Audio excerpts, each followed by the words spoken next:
Hi, everyone. Welcome to episode 188 of the Immigration Lawyers Podcast. Maybe episode 189, actually. I always get my numbering wrong, but I'll fix that up. Thank you for joining us today. We're here talking with Monica Roisman, immigration attorney out of Florida, who's been really active in the field. So we're going to get to know some updates with regards to the practice of immigration law, what's going on in the field.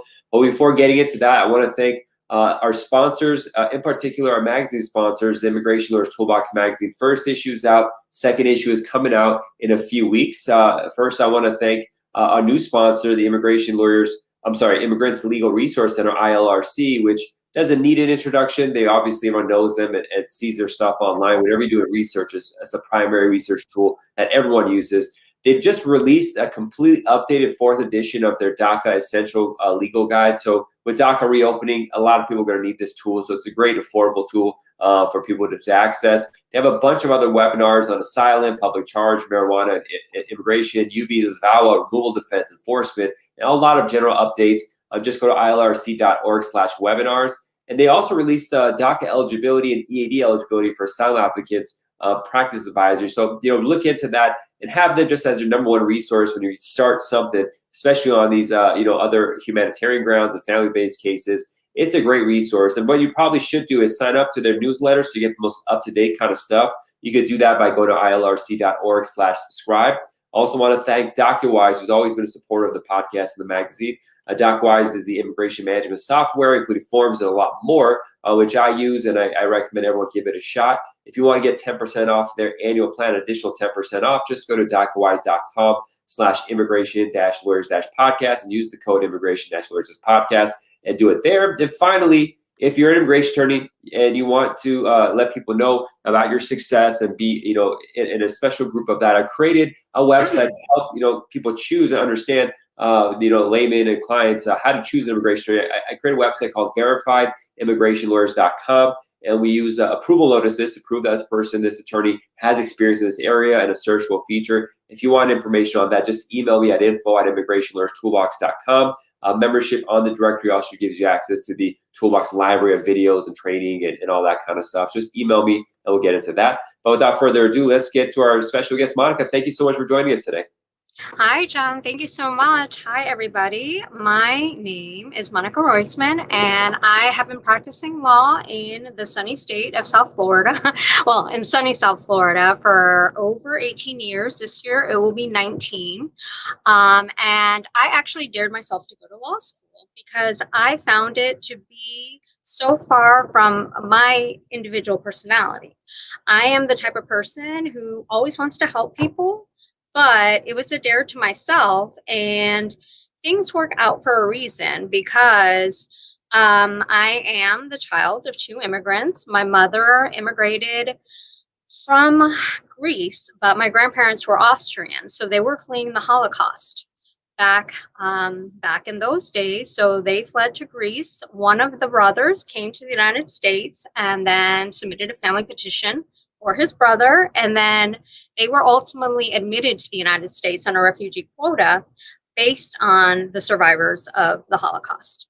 My father, on the other hand, was born in Argentina, and both of my parents are physicians, so I took the opposite route. So the main goal was, in order for my mom to pay for my law school, was that I was not going to sue any doctors. I wanted to do something in the medical field because I did lose my father when I was just 19 years old, and he was only 52. So I was definitely his princess, and that's a loss that, you can never go. But he came as a physician on a J visa, and he did his residencies and fellowships in cardiology. So he eventually did interview because he wanted to do it on his own. He was so stubborn that he's like, no, I want to do it my own way. And so every other immigration attorney is like, you're married to a U.S. citizen. You do it that way. And so sure enough, that was back in the day when it was still Legacy INS. And I actually did begin my practice. The first year or two was under Legacy INS before we had all of these different agencies that now everyone's just pointing the finger to each other. And it's a mess. I mean, we know it's a mess because it's just this circle that just keeps on Yeah. going.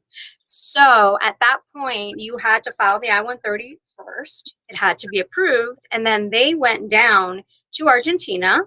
I was already on board. So that was my first trip to Argentina, was in my mom's belly. And they were able to go to the consulate in Buenos Aires and get the J waiver signed somehow. And he was issued his immigrant visa in Buenos Aires. And then they came back to the United States. I was born in New York, but at the age of 2 months, that's when I moved down to South Florida. So I can call myself a native Floridian. Sure. What I do want to talk to you about right now, back in the day, I always wanted to try everything. So I did do detention and removal cases. I went to the courts. I did some of the dirty things, I guess we would consider in our profession. And there are so many wonderful people that we do have that enjoy this. And so I happily refer to people, because what I love about our profession is that we're a very tight-knit group. We like to help each other. And that is what's the most important to me, because we all have our off days that, we should remember this. But if we don't pick up our INA or our HCFR or this and that, even locally, I have oh my goodness, I should know this, but I can't remember it just right now. I'm feeling stupid. What's the answer? So people are always there to help you. So that's definitely one of my first tips, is to get to know people in your area, because there are people who are always willing to help. And through John's toolbox, I have loved watching everything that people do and people share. And that's why I try to like everything as much as I can and go on it. But what I have decided to focus now is to focus on immigration benefits.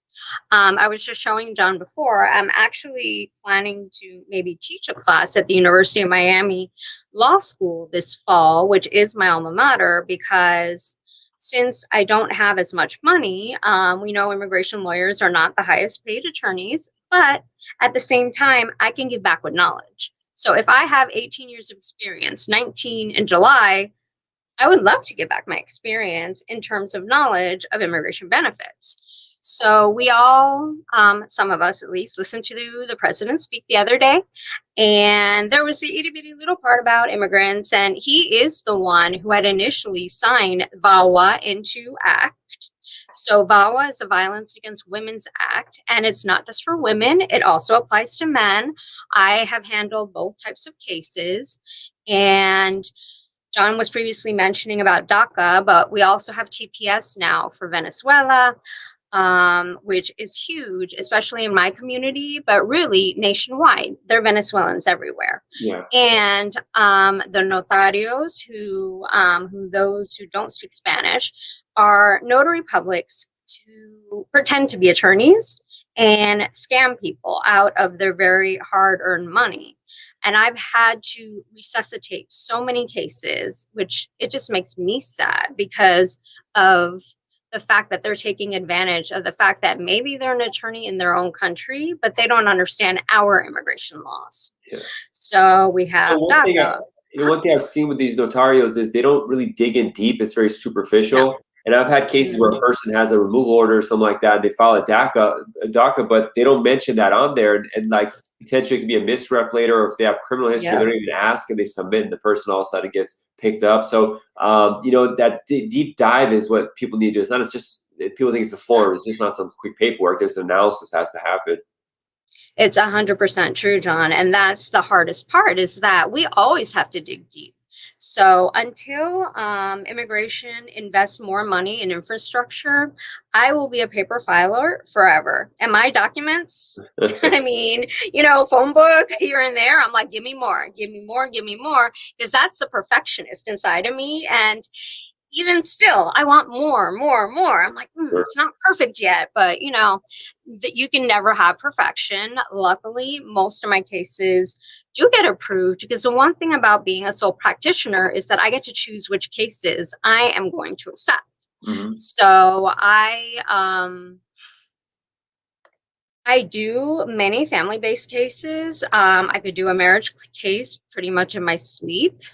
And, you know, I don't want to bore anyone because, of course, they're very important in terms of, you know, this is a marriage between a U.S. citizen and a foreign national. And so we are applying for a green card for this.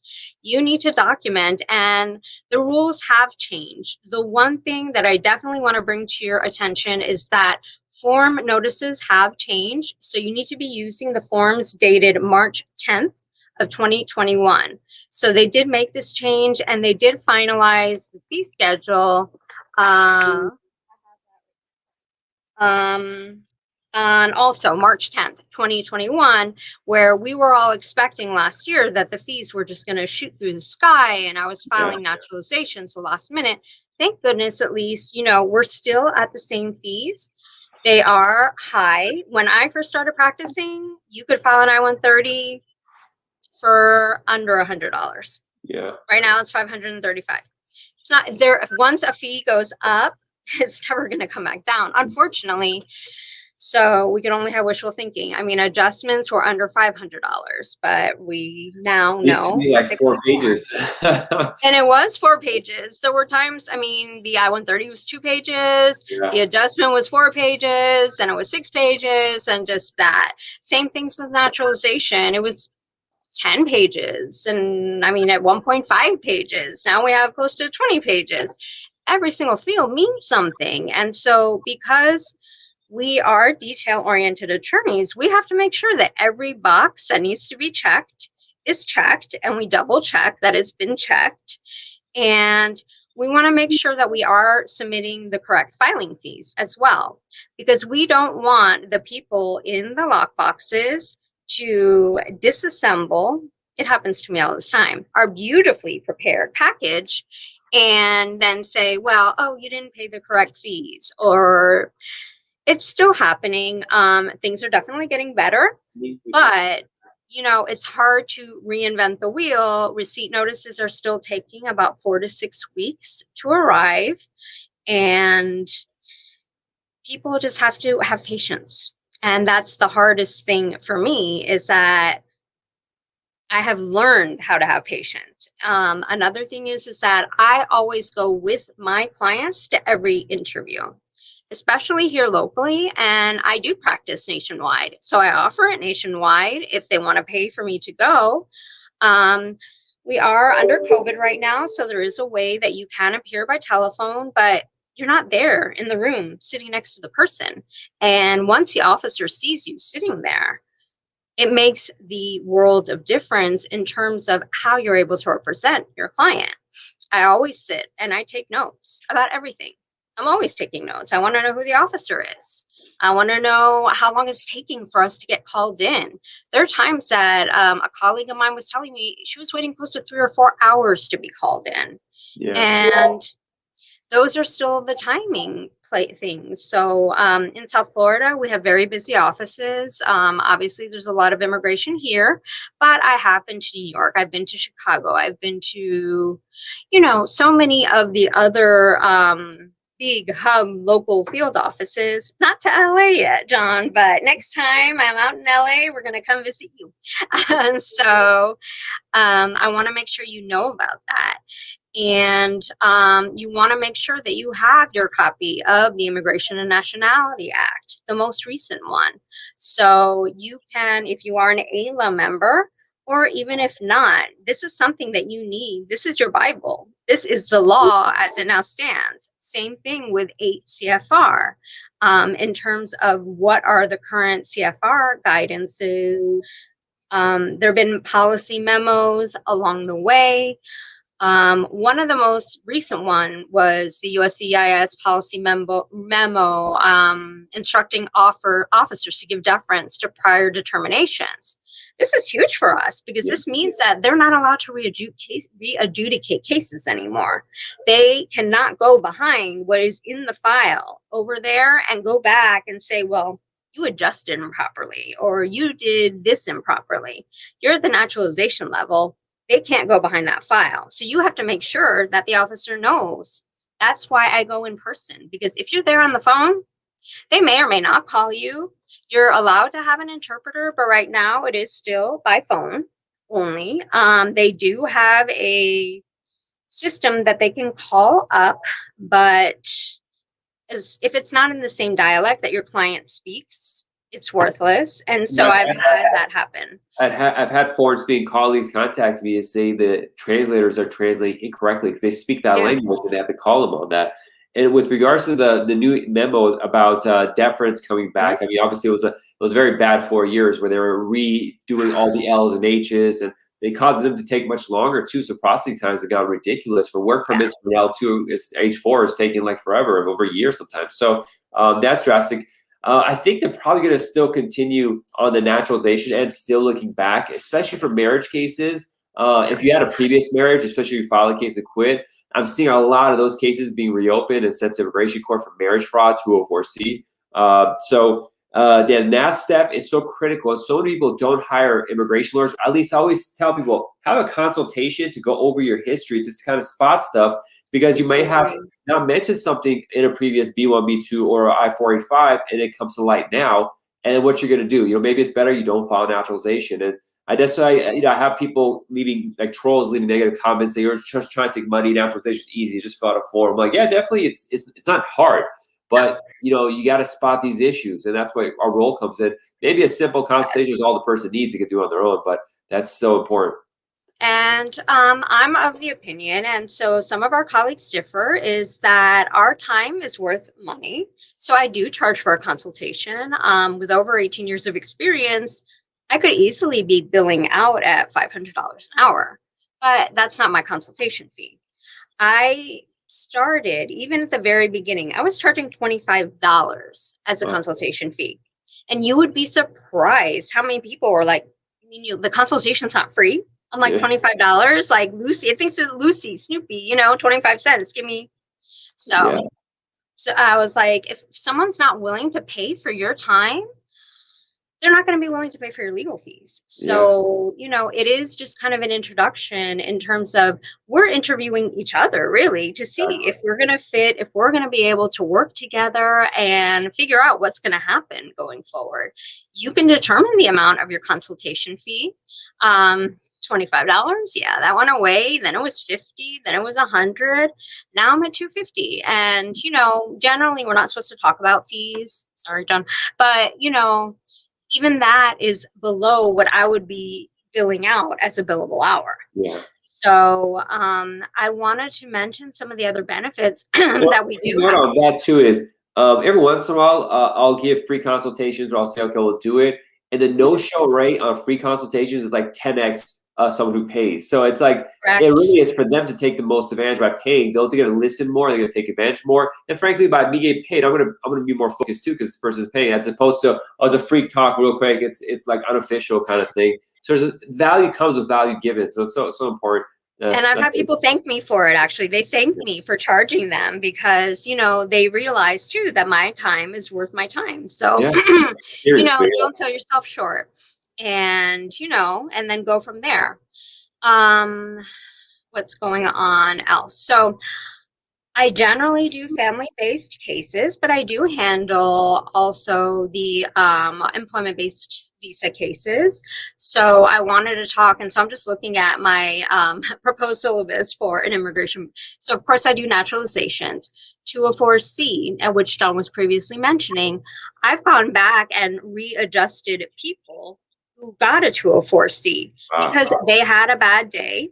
And then they hired me. We had the right officer. I was there with them. And then I was able to resuscitate the case because of the 204C. That's not easy. So it's not easy, but guess what? Yeah.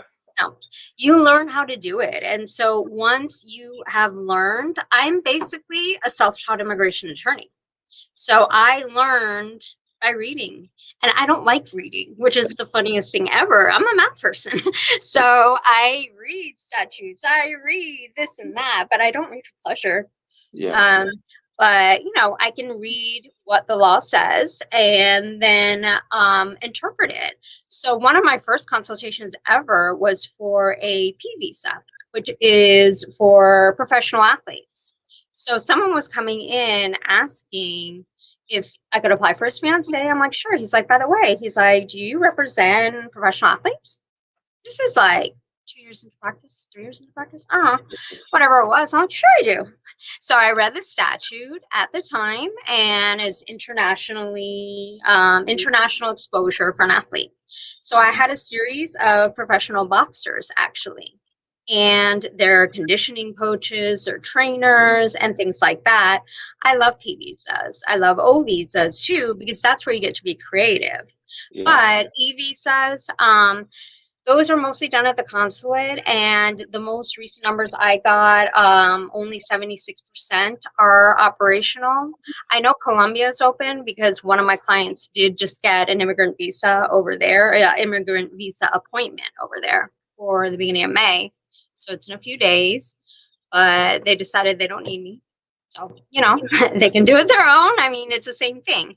Affidavit of support. I mean, this is one of the biggest issues always, is that, first of all, with anything in immigration, we are always having dual representation. And so representing, you have to make sure you have a fee agreement that addresses this, because if there is a potential for a conflict of interest, you need to have initials on each name. You have to have a disclaimer, whatever your state requires you to do.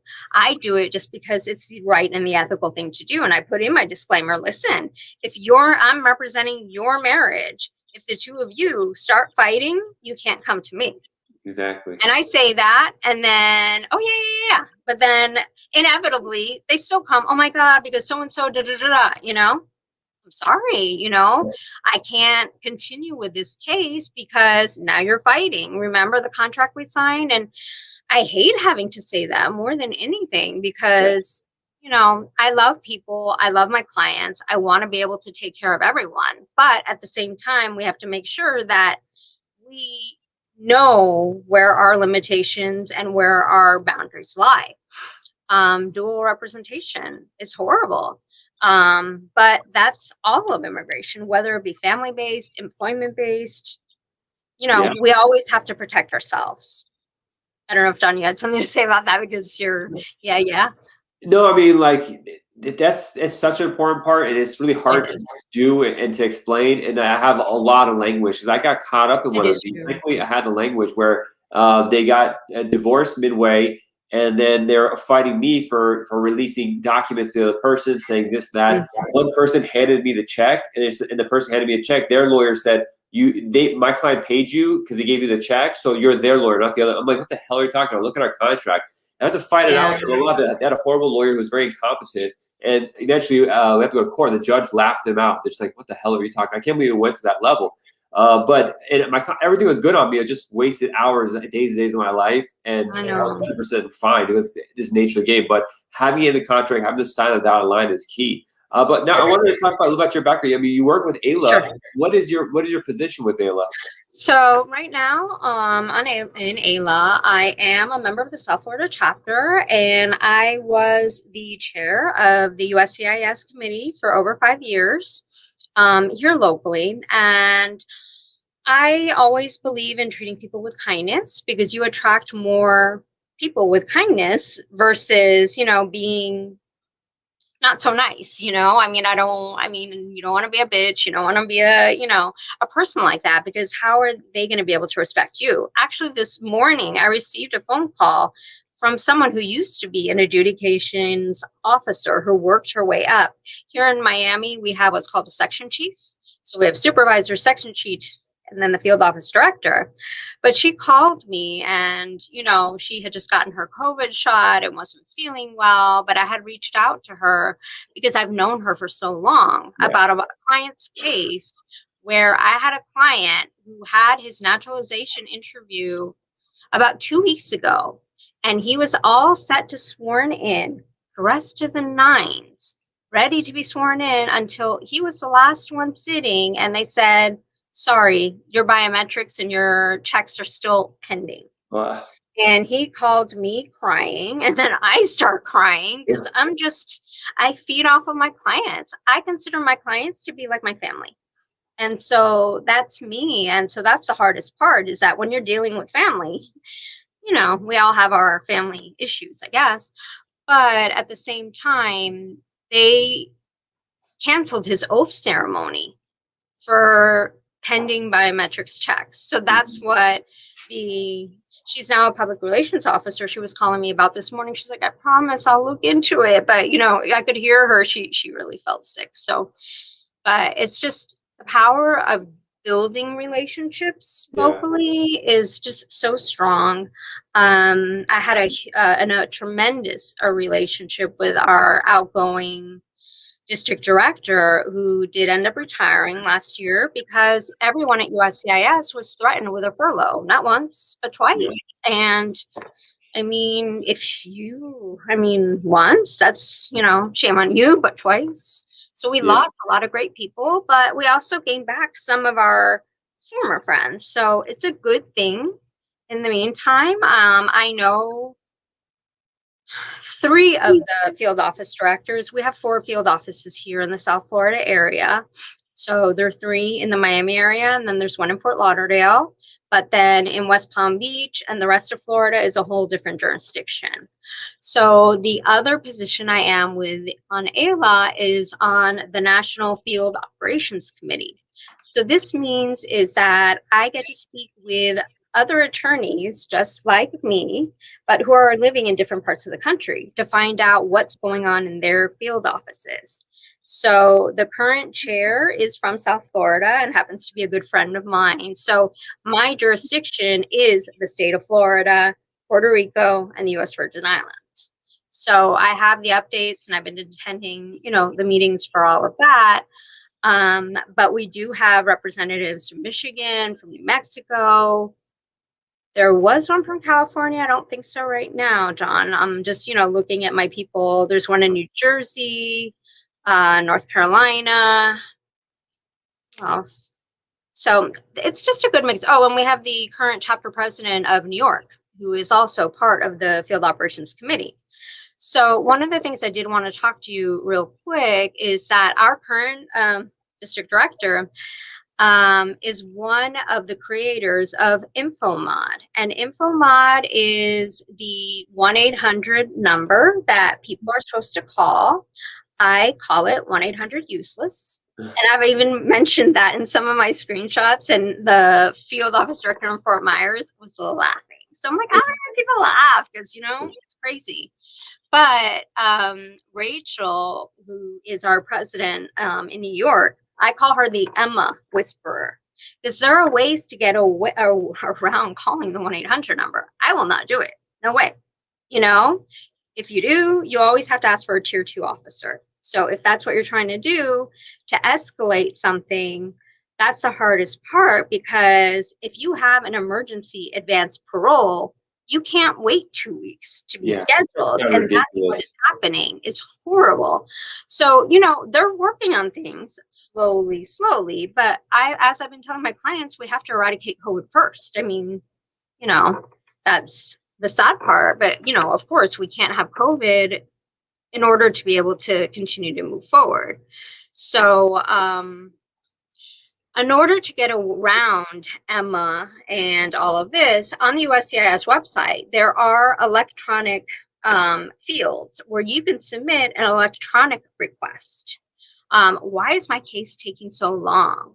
And it does go to the field offices. Sometimes you'll get an answer, sometimes you won't.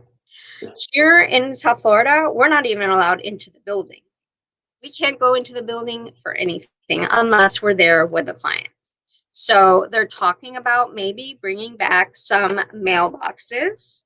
Like, if you can't, you have to read the COVID questions like everyone else. If somebody hasn't been feeling well, you're not going to go in. We're not trying to spread COVID here. Yeah. But back to the advanced paroles, or even for work authorization, because you need to get a driver's license. Here, you need that in order to receive a driver's license. You need to show proof of your work authorization, or at least it being filed, or the same thing with a travel document. But if I have a client who's entered the country illegally, and I have many clients, many Hondurans who had TPS, and they've been here for over 30 years. But I cannot let them go back to Honduras right now, because if they did, they would be killed on the spot. So that's why I'm handling everything inside the United States. I'm not letting anyone travel outside, because if you're outside, you're not coming back in. Yeah. So that's why I have been doing affirmative waivers. So if it's an affirmative 212C, affirmative 212H, these are all things that you can find in the INA, but also the HCFR in terms of what they actually mean. The 204C is something that can be used for people that had filed something in the past. It's not for everybody, but as we were talking about the marriage fraud bar, we can overcome it, because you can resuscitate and rehabilitate a case such that it can become, of use again. You want to be able to use those tools on the USCIS website, so that way you or your paralegals or legal secretaries, whoever it is, you're not wasting time for a phone call to come back 2 weeks from now or 1 week from now when you're in the shower. You can't be in the car with anybody. You have to be alone. And I do not give my clients ever my cellular phone number, because people will call, and I've seen it, on my office phone. They call 2 a.m.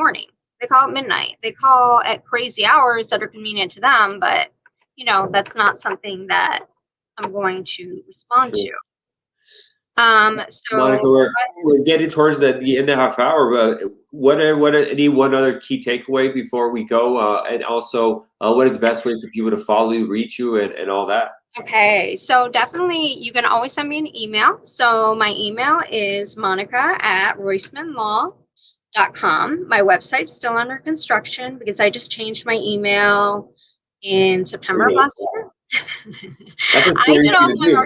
Change your email is scary. Yeah, but I have my inbox is so clogged right now because I moved over and transferred, did all of this. So anyone can always reach me, and I'll definitely put that in our group later. I'm part of the National Case Assistance Committee right now as well. And so they're addressing issues, but also on a very narrow basis at this point, in my opinion. So those are the main tidbits, because I know we're out of time, and I want to be able to, I can talk forever right now because there's so much that we can talk about in terms of residency, citizenship, visas, overview. Make sure you vet everybody. Make sure you have a contract. Make sure you charge for your consultation, because your time is worth it. And if not, they're not going to be willing to pay your legal fees. Sure. Monica, thank you so much for coming on. It was a pleasure. And thank everyone who's listening. You can catch the Immigration Lawyers Toolbox magazine at www.immigrationlawyerstoolbox.com/magazine. And I think Monica's going to be kind enough maybe to give an O1 article for our next special edition issue coming up in a month or two. We'll keep you posted on that. But thanks, Iman, for coming. It was great speaking with you. All right. You too. Bye, everyone. And good luck. And we'll see each other soon, hopefully. And any questions, absolutely. You can post it on Facebook, email me, whatever. Wonderful. Bye-bye. Okay. Bye.